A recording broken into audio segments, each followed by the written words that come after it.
आपकी जिंदगी की वैल्यू 1 रुपए भी नहीं बची है। दिल्ली में सरकार और अथॉरिटीज की नेग्लिजेंस के कारण आज दिल्ली में एक और घर का चिराग बुझ गया। वेस्ट दिल्ली में रहने वाला 25 साल का कमल रात 11 बजे के करीब अपने कॉल सेंटर वाली जॉब से घर लौट रहा था। इस दौरान उसकी अपने दोस्तों से भी बात हुई, जिसे उसने कहा कि वह सिर्फ 15 मिनट के अंदर घर पहुंच जाएगा, पर कई घंटे बीतने के बाद भी वो घर नहीं पहुंचा। जिसके बाद उसके दोस्तों और घर वालों ने पुलिस स्टेशन के चक्कर काटना शुरू किया। एक कांस्टेबल ने कमल के घर वालों को कहा कि सिर्फ आपका लड़का नहीं खोया है, और भी बहुत लोग खोए हैं, सुबह आना तब FIR दर्ज होगी। रात भर कमल का परिवार दर्जनों पुलिस स्टेशन के चक्कर काटता रहा, पर प्रशासन ने सही समय पर कोई एक्शन ही नहीं लिया। फिर सुबह 7 बजे पता चला कि कमल की जान एक ऐसे खड्डे में गिरने के कारण चली गई जो कंस्ट्रक्शन के लिए खोदा गया था। यहाँ पर भी नोएडा केस की तरह कोई भी बैरिकेडिंग नहीं थी। ये गड्ढा इतना गहरा नहीं था कि इसमें तुरंत गिरने के बाद किसी की जान चली जाए। कमल भी नोएडा वाले युवराज की तरह रात भर तड़पा होगा। उसने सोचा होगा कि उसकी सरकार जो उससे इतना सारा टैक्स लेती है उसे बचाने जरूर आएगी, पर सरकार के लोग तो उसके परिवार को यहाँ से वहाँ भगाने में बिजी थे। अगर उस रात तुरंत लोकेशन ट्रैक कर एक्शन ले लिया जाता तो कमल आज हमारे बीच जिंदा होता। खैर अब क्या, अब पेपर पर लिख दिया जाएगा कि ये एक एक्सीडेंट था,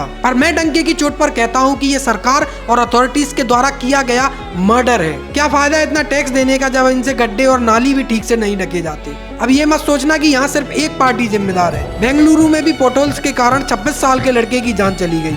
महाराष्ट्र में भी सेम हादसा, गुवाहाटी में भी नोएडा जैसा सेम हादसा। इस पॉइंट पे हमारे देश में नायक मूवी का ये डायलॉग बिल्कुल फिट बैठता है।